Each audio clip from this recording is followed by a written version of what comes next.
भूयो अन्यत् ज्ञातव्यम अवशिष्यते। अब मैं तुमसे पूर्ण रूप से व्यवहारिक तथा दिव्य ज्ञान कहूंगा। इसे जान लेने पर तुम्हें जानने के लिए और कुछ भी शेष नहीं रहेगा। तो पूर्ण ज्ञान वास्तव में भगवान क्या प्रदान कर रहे हैं? हम देखते हैं भगवान अर्जुन को पहले बताए तुम कौन हो, अर्थात हम कौन, हम जीवात्मा है। ये जगत क्या है? वास्तव में जगत भगवान की शक्ति है और इन दोनों के नियंता है भगवान। हम देखते हैं आज के आधुनिक शिक्षण प्रणाली में कहीं पर भी ये ज्ञान नहीं है, केवल एक ही ज्ञान है, जड़ पदार्थ। हम सब जड़ पदार्थ है, भौतिक जगत जड़ पदार्थ है, और यद्यपि कोई भगवान है तो वो भी जड़ पदार्थ है, लेकिन वास्तव में ये पूर्ण ज्ञान नहीं है। श्रील प्रभुपाद तात्पर्य में लिखते हैं, पूर्ण ज्ञान में प्रत्यक्ष जगत, इसके पीछे काम करने वाला आत्मा तथा इन दोनों के उद्गम सम्मिलित है, यह दिव्य ज्ञान है। ये ज्ञान बहुत दुर्लभ है, इसलिए इस अध्याय का नाम है विज्ञान योग। वास्तव में भगवान के बारे में जानना वो है विज्ञान। फिर आगे भगवान कहते हैं, मनुष्यानाम सहस्रेषु कश्चिद यतति सिद्धये यततामपि सिद्धानाम कश्चिन माम वेत्ति तत्वतः। कई हजार मनुष्यों में से कोई एक सिद्धि के लिए प्रयत्नशील होता है, और इस तरह सिद्धि प्राप्त करने वालों में से विरला ही कोई मुझे वास्तव में जान पाता है। मुझे अर्थात श्री कृष्ण को वेत्ति तत्वतः, तत्व रूप से जान पाता है। क्या भगवान कहते हैं, हम देखते हैं मनुष्यानाम सहस्रेषु, करोड़ों करोड़ों करोड़ों मनुष्य है, उनमें से कुछ लोग बहुत ही सभ्य है, बहुत विद्वान है, ज्ञान में बहुत ही अग्रसर है, लेकिन कितने लोग हैं वास्तव में जो अपने जीवन को सिद्ध करना चाहते हैं? उनके जीवन की सिद्धि का क्या अर्थ है? यही हम बार बार देखते हैं, बहुत सारा धन कमाना, उससे बहुत सारी चीजें खरीदना, और उन सारी चीजों को खरीद कर ऐसा अनुभव करना कि हम बहुत सुखी हैं, वही उनके जीवन की वास्तविक सिद्धि है। जैसे शास्त्र में वर्णन है, ये वास्तव में एक पशु समाज की प्रगति है। आहार निद्रा भय मैथुनम, इसी को प्रगत रूप से करना, ये जीवन की सिद्धि है। लेकिन वास्तव में जीवन की सिद्धि है जन्म मृत्यु जरा व्याधि से बाहर निकलना। यहाँ श्रील प्रभुपाद लिखते हैं, मनुष्य की विभिन्न कोटियां हैं, और हजारों मनुष्यों में से शायद विरला मनुष्य ही यह जानने में रुचि रखता है कि आत्मा क्या है, शरीर क्या है और परम सत्य क्या है। सामान्यतया मानव आहार निद्रा भय तथा मैथुन जैसी पशु वृत्तियों में लगा रहता है, और मुश्किल से कोई एक दिव्य ज्ञान में रुचि रखता है। तो ये जो दिव्य ज्ञान है, भगवान श्री कृष्ण यहाँ पर अर्जुन को देने जा रहे हैं। अभी बहुत महत्वपूर्ण चीजें हमें समझना चाहिए। भूमि रापो नलो वायु खम मनो बुद्धिरेव च अहंकार इति में भिन्ना प्रकृतिर अष्टधा। ये जगत जिससे बना है, पृथ्वी, जल, अग्नि, वायु, आकाश, मन, बुद्धि तथा अहंकार, ये 8 प्रकार से विभक्त मेरी भिन्न अपर प्रकृतियां हैं। हम देखते हैं जगत किससे बना है, भूमि आपो अनलो वायु खम, इन 5 प्रकार के महाभूत, और इनके पीछे है मन, बुद्धि, अहंकार। कई बार अल्पज्ञ लोग, जो ज्यादा बुद्धिमान नहीं है, वो समझते प्रकृति ही भगवान, क्योंकि प्रकृति सब कुछ आता है, प्रकृति से सब कुछ आता है, लेकिन प्रकृति के पीछे है इस प्रकृति के रचयिता। ये उनका ज्ञान नहीं होने के कारण वे समझते हैं प्रकृति ही सर्वे सर्वा है। जैसे एक गांव में अल्पज्ञ व्यक्ति सोचता है सरपंच ही सर्वे सर्वा है, लेकिन जब वो अपने जिला के मुख्यालय में जाएगा तब वो पाएगा कि इस सरपंच के ऊपर है कलेक्टर, जो उस पूरे जिले का कारोबार संभालते हैं। इस प्रकार जब अपने राज्य की राजधानी में जाएगा तब वो वहां प्राप्त करता है कि यहाँ मुख्यमंत्री है जो इन सभी कलेक्टरों के ऊपर है। इस प्रकार से जब देश की राजधानी में जाता है तो वहां प्राप्त करता है कि यहाँ प्रधानमंत्री है जो वास्तव में सबसे शक्तिशाली है। इसी प्रकार से प्रकृति, ये पंच महाभूत वास्तव में सर्वे सर्वा नहीं है, ये भगवान की शक्ति है, और भगवान कहते हैं भिन्ना प्रकृति रष्टधा। ये 8 प्रकार की विभक्त शक्तियां, मतलब निम्न निकृष्ट प्रकार की भगवान की शक्तियां हैं। कल हमने चर्चा किया, कई बार जब हम भगवान का बात करते हैं तो अल्पज्ञ लोग कहते हैं भगवान मतलब क्या, भूमि, भ से भूमि, ग से गगन, व से वायु, आ से आकाश, न से नीर, ये मिल गए तो भगवान हो गया। नहीं, यहाँ भगवान भगवद गीता में स्पष्ट कहते हैं ये भगवान की भिन्न शक्तियां हैं, और उससे ऊपर है मन बुद्धि अहंकार, ये भी भगवान की भिन्न शक्तियां हैं। फिर भगवान कहते हैं इन शक्तियों के पर एक और शक्ति है, अपरिमितस्त्वन्याम प्रकृतिम विद्धि में पराम जीव भूता महाबाहो एदम धार्यते जगत। हे महाबाहो अर्जुन, इसके इनके अतिरिक्त मेरी एक अन्य पराशक्ति है जो उन जीवों से युक्त है जो इस भौतिक अपरा प्रकृति के साधनों का विदोहन कर रही है। अर्थात हम इस अपरा शक्ति निम्न प्रकृति के परे एक और शक्ति हम जीवात्मा जीव भूता महाबाहो, और हम अभी क्या कर रहे हैं, हम इस अपरा शक्ति पर अपना प्रभुत्व जता रहे हैं, हम उसके साधनों का विदोहन कर रहे हैं। आज हम देखते हैं हम समुद्र के बीच में जाके खनिज तेल निकालते हैं, हम वायु में उड़ान भर रहे हैं, हर प्रकार से पृथ्वी को हम पूरा कंट्रोल कर रहे हैं, बड़े बड़े ब्रिज बना रहे हैं, पृथ्वी के नीचे 5 मंजिला 6 मंजिला नीचे हम सबवे बना रहे हैं, है ना, और एक के ऊपर एक के ऊपर एक ऐसे ब्रिज और हवाई व्यवस्था, इस प्रकार से हम प्रकृति के सारे तत्वों का विदोहन कर रहे हैं। तो हम भगवान की पराशक्ति, ये पराशक्ति के परे। फिर भगवान कह रहे हैं एतद् योनीनि भूतानि सर्वाणीत्युपधारय अहम कृत्स्नस्य जगत प्रभव प्रलयस्तथा। सारे प्राणियों का उद्गम इन दोनों शक्तियों में से है, अर्थात जड़ शक्ति और जीव शक्ति। इन दोनों से हर एक जीव, जैसे अगर हम हमारा विश्लेषण करें तो हम क्या है, वास्तव हमारा शरीर ये यांत्रिकी व्यवस्था जो जड़ तत्वों से बना है, और उसके अंदर निवास कर रहे हम भगवान की तटस्थ शक्ति जीवात्मा। इस प्रकार से सारे जीव, इस जगत में जो कुछ भी भौतिक तथा आध्यात्मिक है उसकी उत्पत्ति तथा प्रलय मुझे ही जानो। सारे प्राणियों का उद्गम इन दोनों शक्तियों में।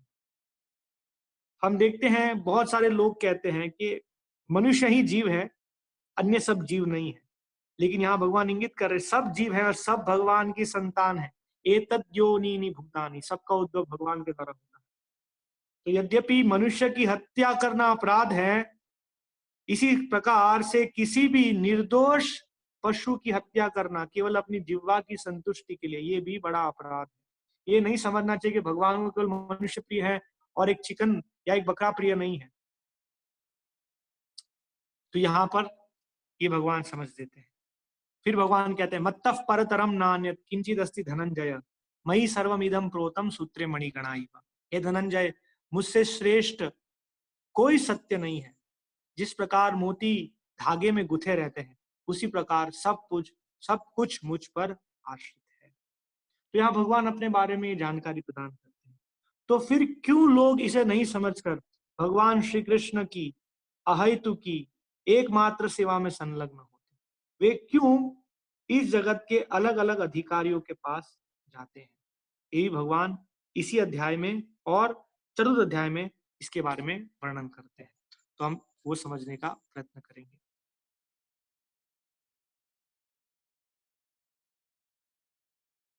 भगवत गीता के चौथे अध्याय के 12वें श्लोक में भगवान कहते हैं यहाँ पर कांक्षन्तम कर्मणाम सिद्धिम यजंत इह देवता क्षिप्रम ही मानुषे लोके सिद्धिर भवती कर्मजा। इस संसार में मनुष्य सकाम कर्मों में सिद्धि चाहते हैं, फल स्वरूप वे देवताओं की पूजा करते हैं। निस्संदेह इस संसार में मनुष्य को सकाम कर्म का फल शीघ्र प्राप्त होता है। तो हम इस जगत में आए हैं, उसका कारण है इच्छा द्वेष समुत्थेन द्वंद्व मोहेन भारत सर्वभूतानि सम्मोहम सर्गे यान्ति परन्तप। वास्तव में हम भगवान से विमुख होकर, उनसे भिन्न होकर कुछ सुख प्राप्त करना चाहते हैं जो वास्तव में संभव नहीं है। हम देखते हैं जब बच्चे छोटे होते हैं माता पिता से कहते हैं हमें अलग घर चाहिए, माता पिता जानते हैं कि वो कैसे संभाल पाएंगे अपने आप को, इसलिए उनको खिलौने का घर देते हैं कि ये ठीक है, तुम्हारा नया घर है, आप इससे खेलो। इसी प्रकार से जो हमारी अभिलाषा है स्वयं स्वामी बनना, भगवान से अलग होकर सुखी रहना, तो भगवान हमको ये जगत देते हैं, वास्तव में ये खेलने वाला जगत। और इस जगत में हम हमारी इन इच्छाओं को पूर्ण करने का प्रयत्न करते हैं। इसे कहते हैं सकाम इच्छाएं। तो क्योंकि इस जगत में हम आ तो गए हैं, लेकिन सभी चीज हमारे अधिकार में नहीं है। ये तृतीय अध्याय में पहले बता चुके हैं भगवान। इष्टान भोगान ही वो देवो दास्यन्ते यज्ञ भाविता। इस जगत में हमें चीजें कैसे प्राप्त होती, हम यज्ञ करते हैं जिससे देवता प्रसन्न होते हैं, और उस यज्ञ की प्रसन्नता से देवताएं हमारी जो आवश्यकता है वो उन्हें हमसे प्रसन्न होकर हमें प्रदान करते हैं। यहाँ भगवान बता रहे हैं कि इस जगत में सभी लोगों के हृदय में केवल भौतिक चीज को प्राप्त करने की अभिलाषा है। सबको बहुत धन चाहिए, बड़ी प्रतिष्ठा चाहिए, सब प्रकार की सुख सुविधा चाहिए। तो वे जानते हैं कि इस जगत के जो अधिकारी जन है, देवतागण हैं, वो तुरंत ही प्रसन्न हो जाएंगे और हमको ये चीज दे देंगे। यद्यपि भगवान के पास जाएंगे तो हमारा हृदय पवित्र कर देंगे। इसीलिए वास्तव में शुद्ध चेतना नहीं होने के कारण वे देवताओं के पास जाते हैं। यहाँ श्रील प्रभुपाद तात्पर्य में लिखते हैं, इस जगत में देवताओं के विषय में भ्रांत धारणा है और विद्वत्ता का दम करने वाले अल्पज्ञ मनुष्य इन देवताओं को परमेश्वर के विभिन्न रूप मान बैठते हैं। वस्तुतः ये देवता ईश्वर के विभिन्न रूप नहीं होते। ऐसे हम कहते हैं ना, ये विचार है कि सब एक ही समान है, सब खाली भगवान के अलग अलग रूप है, लेकिन वास्तव में भगवान के अंश हैं, भगवान के समान नहीं है। ये विचारधारा गलत है कि सब एक समान है और किसी की भी पूजा कर लो और अंततोगत्वा वही परिणाम, वही गंतव्य प्राप्त हो। नहीं, ये सही विचार नहीं है। वस्तुतः ये देवता ईश्वर के विभिन्न रूप नहीं होते, किंतु वे ईश्वर के विभिन्न अंश होते हैं। ईश्वर तो एक ही है, किंतु अंश अनेक। वेदों का कथन है, नित्यो नित्याना, हम सब भी नित्य हैं, लेकिन हम में एक नित्य है विशेष, श्री कृष्ण। ईश्वर एक है, ईश्वर परमा कृष्ण, कृष्ण ही एकमात्र परमेश्वर है, और सभी देवताओं को इस भौतिक जगत का प्रबंध करने के लिए शक्तियां प्राप्त हैं। तो यहाँ पर भगवान वर्णन करते हैं कि हमारी भौतिक इच्छाओं को प्राप्त करने के लिए हम देवताओं की पूजा करते हैं, वे हमसे प्रसन्न हो जाते हैं। निस्संदेह संसार में मनुष्य को सकाम कर्म का फल शीघ्र ही प्राप्त होता है। फिर 7वें अध्याय में जहां हम पढ़ रहे थे, हम और विस्तृत रूप से इसको जानेंगे।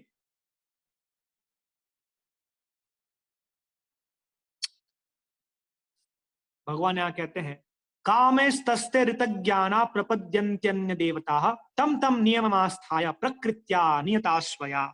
जिनकी बुद्धि भौतिक इच्छाओं द्वारा मारी गई है, वे देवताओं की शरण में जाते हैं और वे अपने अपने स्वभाव के अनुसार पूजा विशेष विधि विधानों का पालन करते हैं। हम देखते हैं देवताओं की जो विधि विधान है ना, तांत्रिक विद्या में अलग प्रकार की विधि है। सभी अलग अलग देवताओं की पूजा अलग अलग रूप से की जाती है। इनके लिए एक वार है, दूसरों के लिए दूसरा वार है, इस दिन उपवास करना है। क्यों प्राप्त, क्या आवश्यकता है? हम चाहते हैं धनम देही, धन चाहिए, जन्म देही, बहुत सारे अनुयायी चाहिए, विद्या देही। इस प्रकार से हम देखते हैं छोटी आयु में कन्याएं शिव जी की आराधना करते हैं कि उनको सुंदर या एक उपयुक्त वर मिले। इस प्रकार से देवी की आराधना करते हैं कि एक सुंदर अर्धांगिनी मिले, रूपवती भार्याम देही। इस प्रकार से देही देही देही ये प्राप्त करने की इच्छा के कारण हम वास्तव में पूर्ण पुरुषोत्तम भगवान के पास न जाकर देवताओं के पास जाते हैं। जो समस्त भौतिक कलमश से मुक्त हो चुके हैं, वे भगवान की शरण ग्रहण करते हैं और उनकी शरण में तत्पर होते हैं। जब तक भौतिक कलमश धुल नहीं जाता, तब तक वे स्वभावतः अभक्त रहते हैं। किंतु जो भौतिक इच्छाओं के होते भी भगवान की ओर उन्मुख होते हैं, वे बहिरंगा द्वारा आकृष्ट नहीं होते। यहाँ भगवान बताते हैं, जो अल्पज्ञ हैं और जिन्होंने अपनी आध्यात्मिक चेतना खो दी है, वे भौतिक इच्छाओं की अविलंब पूर्ति के लिए देवताओं की शरण में जाते हैं। सामान्यतः ऐसे लोग भगवान की शरण में नहीं जाते, क्योंकि वे निरंतर गुणों वाले, रजोगुण तथा तमोगुणी होते हैं। अतः वे विभिन्न देवताओं की पूजा करते हैं। वे पूजा के विधि विधानों का पालन करने में ही प्रसन्न रहते हैं। देवताओं के पूजक छोटी छोटी इच्छाओं के द्वारा प्रेरित होते हैं और यह नहीं जानते कि परम लक्ष्य किस प्रकार पहुंचा जाए। परम लक्ष्य अर्थात जन्म मृत्यु जरा व्याधि से मुक्त होना, भगवान के दिव्य धाम में प्रवेश करना, वे नहीं जानते। किंतु भगवत भक्त कभी भी पथभ्रष्ट नहीं होता, क्योंकि वैदिक साहित्य में विभिन्न उद्देश्यों के लिए भिन्न भिन्न देवताओं की पूजन का विधान है। अतः जो भगवत भक्त नहीं है वे सोचते हैं कि देवता कुछ कार्यों के लिए भगवान से श्रेष्ठ है, किंतु शुद्ध भक्त जानता है कि भगवान श्री कृष्ण ही सबके स्वामी है। और आगे हम भगवत गीता से पढ़ते हैं। तो जब हम हमारी भौतिक इच्छा के लिए किसी देवता के पास जाते हैं तो क्या होता है? यो यो याम याम तनुम भक्त श्रद्धयार्चितुम इच्छति तस्य तस्याचलाम श्रद्धा तामेव विदधाम्यहम्। मैं प्रत्येक जीव के हृदय में परमात्मा स्वरूप स्थित हूँ। ब्रह्मेति परमात्मेति भगवान। तो वास्तव में भगवान परमात्मा के रूप में सबके हृदय में स्थित है। जैसे ही कोई किसी देवता की पूजा करने की इच्छा करता है, मैं उसकी श्रद्धा को स्थिर करता हूँ, जिससे वह उसी विशेष देवता की भक्ति कर सके। यद्यपि मुझे मानना है कि गणपति ही परम है, कौन श्रद्धा देता है? वास्तव में कृष्ण है जो ये श्रद्धा देते हैं। तो ये हमारी आसक्तियों के कारण, जब तक हम नहीं मानेंगे कि शिव जी परम है, देवी जी परम है, गणपति परम है, सूर्य परम है, तब तक हम उनकी पूर्ण शरणागत होकर कैसे सेवा कर पाएंगे? तो इन इच्छाओं को पूर्ण करने के लिए हमें भगवान वो श्रद्धा देते हैं जिससे वो इच्छा पूर्ण हो जाती है और हम वहां पर उनकी भिन्न रूप से सेवा करना प्रदान करते हैं। तो ये काफी विस्तृत यहाँ चर्चा है सब। फिर सतया श्रद्धया युक्तस् तस्याराधनमीहते लभते च ततः कामान मय्येव विहितान हितान। ऐसी श्रद्धा से समन्वित वह देवता विशेष की पूजा करने का यत्न करता है और अपनी इच्छा की पूर्ति करता है, किंतु वास्तविकता तो यह है कि सारे लाभ केवल मेरे द्वारा प्रदत्त है। तो हम इस प्रकार से देवताओं की पूजा करते हैं और वे हमसे प्रसन्न होकर हमारी इच्छाओं को पूर्ण करते हैं। लभते ततः कामान, हमारी वो कामनाएं पूर्ण हो जाती हैं। लेकिन वास्तव में देवताओं को कौन देते हैं ये सामग्री? देवताओं को कौन अधिकार देते हैं? मय्येव विहितान हितान। मैं ही जो देवताओं को देता हूं वही देवता आपको प्रदान कर सकते हैं।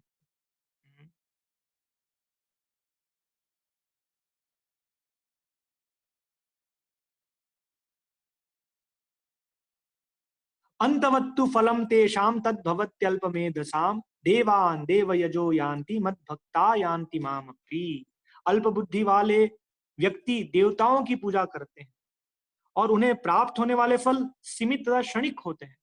देवताओं की पूजा करने वाले देवलोक को जाते हैं, किंतु मेरे भक्त अंततः मेरे परम धाम को प्राप्त करते हैं। तो हम देखते हैं कि ये पूरा जो जगत है वो नश्वर है। इस जगत में हमारे जो साधारण जीव नश्वर है, इस जगत में जो देवता है वो भी जीव है, हमसे उन्नत है, आराध्य है, लेकिन उनका भी अस्तित्व नश्वर है और उनके द्वारा जो फल प्रदान किए गए हैं वो भी नश्वर है। तो अल्पबुद्धि लोग इस प्रकार के नश्वर फलों की अभिलाषा करते हैं। जैसे जिनमें ज्यादा बुद्धि नहीं है वो कहते हैं मुझे किराए का घर दे दो, मुझे किराए का घर दे दो, मुझे किराए का घर दे दो। और बुद्धिमान व्यक्ति यह प्रार्थना करता है कि मुझे नित्य परमानेंट निवास मिल जाए, वैसा घर दीजिए। तो इस प्रकार से जो देवताओं की पूजा करते हैं तो इसी जगत में उच्चतर लोग, देवलोक, स्वर्ग लोक को प्राप्त होते हैं। लेकिन भगवान के भक्त भगवान के नित्य सनातन धाम वैकुंठ गोलोक वृंदावन को प्राप्त होते हैं। यहाँ ये विस्तृत चर्चा श्रील प्रभुपाद बताते हैं।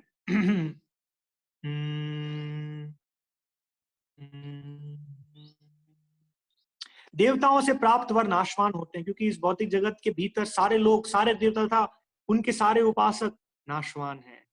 वास्तव में इन देवताओं के प्रति जो आसक्ति है वो देवता नहीं दे पाते, वो भी भगवान। और इस तरह से भगवान अपने बारे में और बताते हैं, अव्यक्तम व्यक्तिमापन्नम मन्यन्ते माम अबुद्धया परम भावम अजानन्तो माम अव्ययम अनुत्तमम। बुद्धिहीन मनुष्य मुझको ठीक से न जानने के कारण सोचते हैं कि मैं भगवान श्री कृष्ण पहले निराकार था, है ना। ये विचार है हमारे समाज में कि ज्योति से भगवान आते हैं, लेकिन वास्तव में भगवान के शरीर से जो अंग कांति है वो ज्योति का स्रोत है। यस्य प्रभा प्रभवतो जगदंड कोटि। भगवान के शरीर से ज्योति आती है, भगवान किसी ज्योति से नहीं आते। तो हम देखते हैं टीवी सीरियल में ज्योति से राम आते हैं, ज्योति से कृष्ण आते हैं और इस तरह से उसी ज्योति से फिर साईं बाबा भी आते हैं या अन्य कोई साधारण जीव आते हैं। तो ये जो धारणा है वो पूर्ण रूप से शास्त्र आधारित नहीं है, भगवत गीता में इसका खंडन किया गया है। तो भगवान ये कहते हैं, बुद्धिहीन मनुष्य मुझको ठीक से न जानने के कारण सोचते हैं कि मैं भगवान श्री कृष्ण पहले निराकार था और अब मैंने इस स्वरूप को धारण किया है, अर्थात कृष्ण स्वरूप को, मतलब भगवान का स्वरूप नित्य नहीं है। ये गलत धारणा है। वे अपने अल्प ज्ञान के कारण मेरी अविनाशी तथा सर्वोच्च प्रकृति को नहीं जान पाते। फिर भगवान कहते हैं, ना हम प्रकाश सर्वस्य योग माया समावृतः मूढ़ोयम ना भी जानाति लोको माम अजम अव्ययम। मैं मूर्खों तथा अल्पज्ञों के लिए कभी भी प्रकट नहीं हूं। इसलिए मूर्खजन कहते हैं, अगर भगवान है तो दिखाओ। कैसे? भगवान अपनी इच्छा से प्रकट होंगे, आपके आदेश पर भगवान प्रकट नहीं होते हैं। और भगवान प्रकट हो भी जाए तो भी आप भगवान को नहीं देख पाएंगे, क्योंकि आप अंधे हैं, आपके पास आंख नहीं। उनके लिए तो मैं अपनी अंतरंगा शक्ति द्वारा आच्छादित हूं, अतः वे यह नहीं जान पाते कि मैं अजन्मा तथा अविनाशी हूं। इस प्रकार से भगवान कहते हैं, हे अर्जुन, श्री कृष्ण होने के नाते मैं जो कुछ भूतकाल में घटित हो चुका है, जो वर्तमान में घटित हो रहा है और जो आगे होने वाला है, वह सब कुछ जानता हूं। मैं समस्त जीवों को भी जानता हूं, किंतु मुझे कोई नहीं जानता। तो वास्तव में भगवान अपनी दिव्यता के बारे में यहाँ पर बताते हैं। तो कुछ और भी है, हम कल इसको ग्रहण करेंगे। अभी के लिए किसी का कोई अगर प्रश्न है तो हम प्रश्न को लेना चाहेंगे। हरे कृष्णा। दीप्ति माता जी, आपका कोई प्रश्न है? हरे कृष्णा। हरे कृष्णा। दीप्ति माता जी। ठीक है। हाँ, चेतना माता जी। हरे कृष्णा। मेरा प्रश्न है कि जो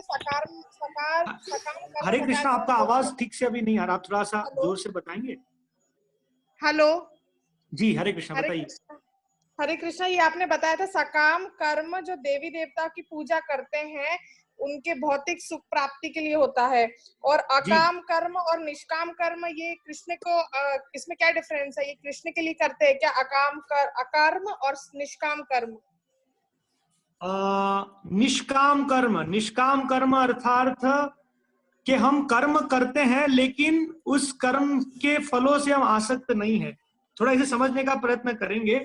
अधिकांश हम सब बहुत आसक्त हैं, उसे कहते हैं सकाम, है ना। जैसे कि मुझे इंजीनियर बनना ही है, इंजीनियर बनना ही है, ठीक है, ये हमारी बहुत इच्छा है इंजीनियर बनने की, तो आप इंजीनियर बन जाइए। और जो व्यक्ति श्रद्धावान नहीं है वो तो सोचता है मैं इंजीनियर बना, मेरी मेहनत से मैंने धन कमाया, सब धन मेरा ही है, किसी पीछे कोई कारण नहीं है। ये है पूर्ण रूप से भौतिकतावादी व्यक्ति। अगर व्यक्ति थोड़ा श्रद्धावान है तो सोचता है कि मैं इंजीनियर बन चुका हूं, भगवान की कृपा से मैं ही सर्वे सर्वा नहीं हूं, तो मेरी इंजीनियरिंग की कमाई का कुछ अंश मुझे भगवान को देना चाहिए। तो वो जो अपनी कमाई का 10% देता है, कोई 1% देता है, कोई 2% देता है, उसे हम कहेंगे सकाम कर्म। मटीरियलिस्टिक व्यक्ति सकाम कर्म करता है, ठीक है, ये वर्णन है। और जब व्यक्ति अपने कार्यों से आसक्त है लेकिन उससे फल से आसक्त नहीं है, वो समझ रहा है सब कुछ भगवान के लिए, लेकिन ये जानने का प्रयत्न नहीं कर रहा है कि मुझे भगवान के लिए कार्य करना है, मुझे तो इंजीनियरिंग का ही कार्य करना है, ठीक है करो, और उसका जो फल मिल रहा है वो स्वयं के लिए नहीं ग्रहण करके या तो दान दे देगा या कहीं अन्य कल्याण कार्यों में लगा देगा, उसे हम कहते हैं निष्काम कर्म।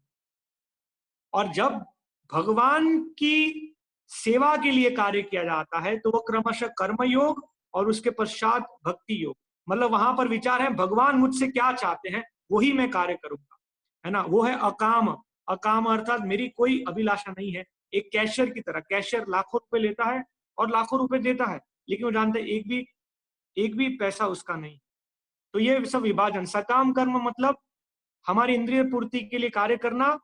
निष्काम कर्म अर्थात कार्य हमारी चेष्टा के अनुसार ही करना, मुझे जो करना है, जैसे मुझे बिल्डिंग बनाना है मैं बिल्डिंग बनाऊंगा, लेकिन उसे धन जो मिल रहा है मुझे उस पे मेरा कोई आधिपत्य नहीं है, मैं दान दक्षिणा दे दूंगा, भगवान की सेवा में नहीं, है ना।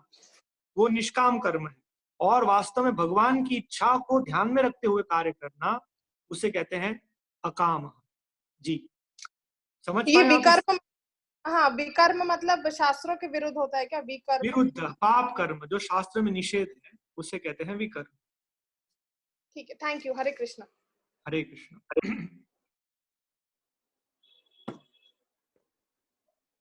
हरे कृष्ण। और कोई प्रश्न है किशोर कुमार प्रभु?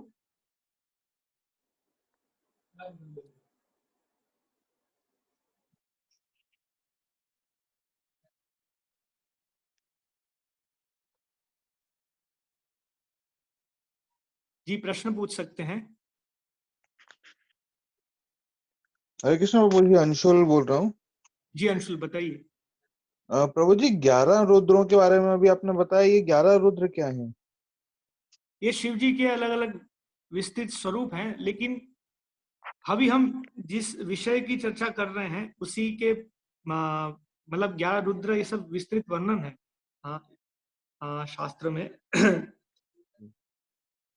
तो ये विषय मुझे लगता है कि भगवत तत्व के संबंध में हम इसकी चर्चा करें, है ना। ऐसे बहुत सारी चीज है जानने के लिए।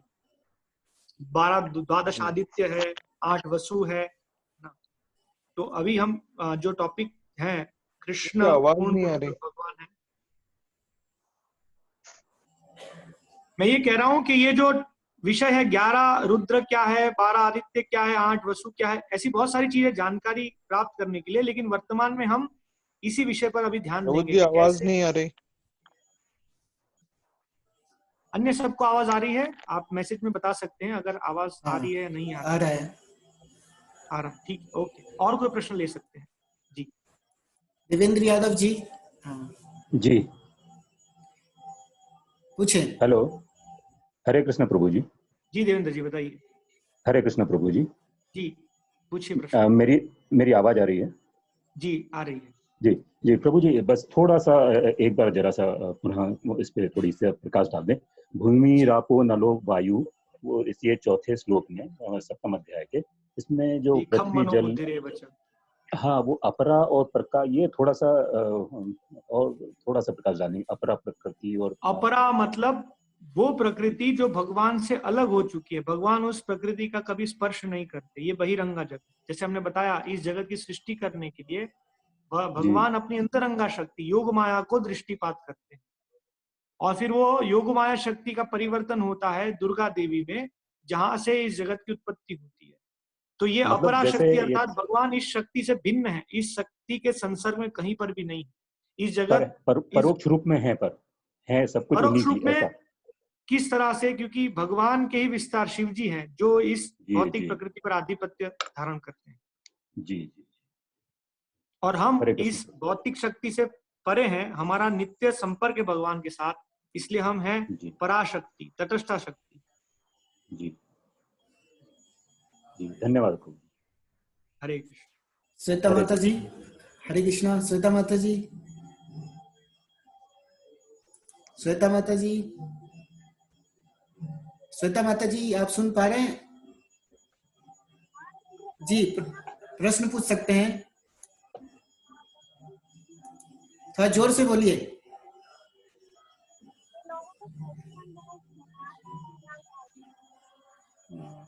माधुरी टाइप कर सकते हैं, आवाज कम आ हाँ, रहा है। ये भगवान हमसे क्या चाहते हैं, इसको कैसे समझाएं लोगों को? ये भी एक अपने आप में बड़ा विषय है। भगवान हमसे क्या चाहते हैं, भगवान भगवत गीता में बता रहे हैं, इसलिए उनको कहना चाहिए आप भगवत गीता खरीदिए और भगवत गीता पढ़िए। और भगवान हमसे क्या चाहते हैं उनके प्रामाणिक प्रतिनिधि के माध्यम से भी हम समझ सकते हैं। तो शुरुआत में तो उनको हमें बताना चाहिए आप भगवत गीता पढ़िए, भगवान क्या चाहते हैं वो भगवान उद्घोषणा कर रहे हैं। दूसरा प्रश्न लेंगे। हाँ धनीराम जी। धनीराम जी। हरे कृष्ण प्रभु जी। जी हरे कृष्ण धनीराम जी। प्रभु जी, अपरा शक्ति जो निकृष्ट शक्ति कही जाती है, जी तो क्या ये निकृष्ट मतलब जो भगवान के सामने नहीं जा सकती, तो क्या ये अपने मतलब किसी पतन के वजह से ऐसा है कि भगवान की व्यवस्था की वजह से ऐसा है?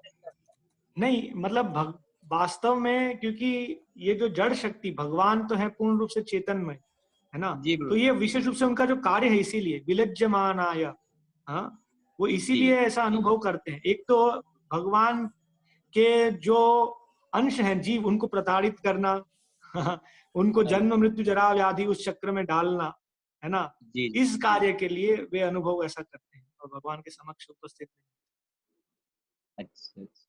जी। हाँ मतलब ऐसा, मतलब ऐसा सुन के कई बार मतलब हमेशा प्रवचन में यही सुनने में आता है कि वो निकृष्ट हैं और तो सामने आने में लेकिन ये मतलब ये शक्तियों की तुलना में बताया गया है, अंतरंगा शक्ति, तटस्थ शक्ति और बहिरंगा शक्ति। ये जी जी एक्सटर्नल है, बहिरंगा शक्ति है। भगवान वास्तव में तो भगवान की शक्ति एक ही है। श्रील प्रभुपाद एक तात्पर्य में समझाते हैं, जैसे इलेक्ट्रिकल एनर्जी, विद्युत शक्ति एक ही शक्ति है। उस विद्युत शक्ति से एक इलेक्ट्रिशियन एक रेफ्रिजरेटर बनाता है जिसमें चीजें ठंडी होती है, और एक हीटर बनाता है जिसमें गर्म चीजें होती है। तो एक ही शक्ति का उपयोग अलग अलग रूप से।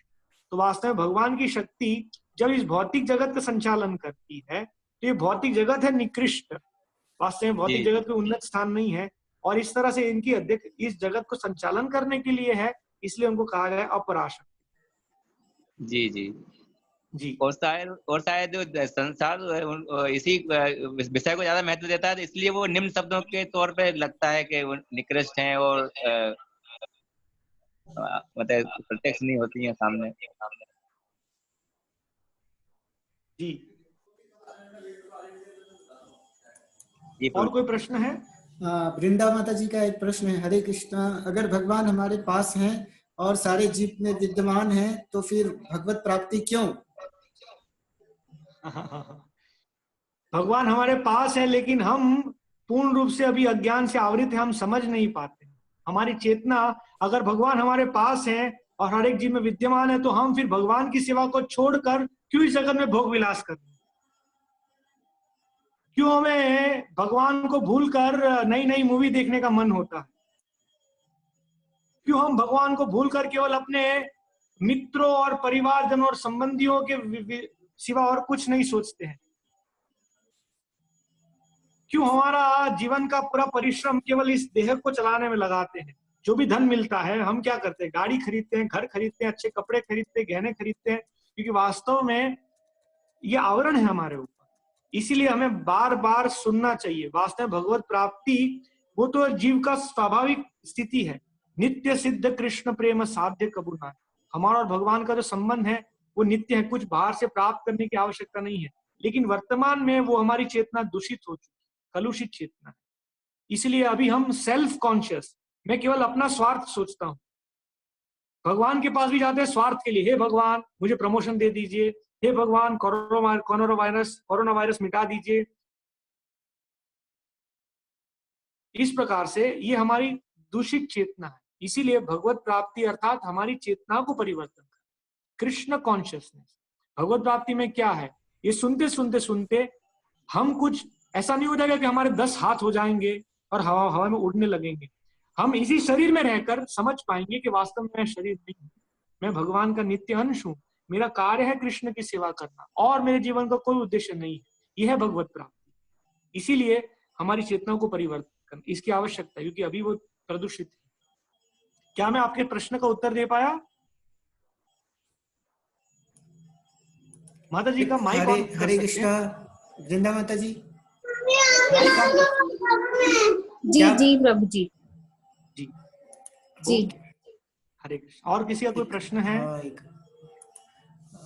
हरे कृष्णा दीप्ति माता जी, आपका कोई प्रश्न है जो आपने हाथ खड़ा किया था? हरे कृष्णा दीप्ति माता जी। हरे कृष्णा प्रभु जी। जी प्रश्न। कोई प्रश्न है? साकाम कर्म के बारे में जानना था कुछ प्रभु जी। सकाम कर्म। सकाम कर्म। जी जी प्रभु जी। सकाम कर्म, काम अर्थात भौतिक अभिलाषा, भौतिक इच्छाएं। जब हम भगवान की सेवा में जाते हैं भौतिक अभिलाषाओं के साथ, हम देखते हैं ना सब अलग अलग प्रकार के व्रत करते हैं। हर इतने 11 मंगलवार करेंगे, 11 सोमवार करेंगे, क्या प्राप्त होगा? हमें ये मिल जाएगा, है ना, हमारी बीमारी चली जाएगी। इस तरह से वास्तव में भगवान से कोई संबंध नहीं है, हमारी भौतिक अभिलाषाओं को प्राप्त करना ही जीवन का उद्देश्य है, मतलब व्यापार कर रहे हैं, उसे कहते हैं सकाम कर्म। क्या प्रश्न का उत्तर दे पाया? जी प्रभु जी। जी हरे कृष्ण। अभी हरे किसी का प्रश्न है?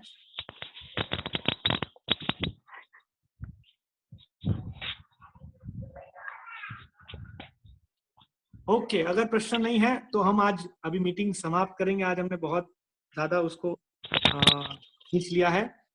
कल हाँ एक प्रश्न है वृंदा माता जी का। जी आपसे नहीं खाते बनेगा जो बात। जी, भगवान की शक्तियां कौन सी है? कौन सी नहीं है? नहीं है। कौन सी नहीं है? हाँ, ऐसी कोई शक्ति है ही नहीं जो भगवान की शक्ति नहीं है।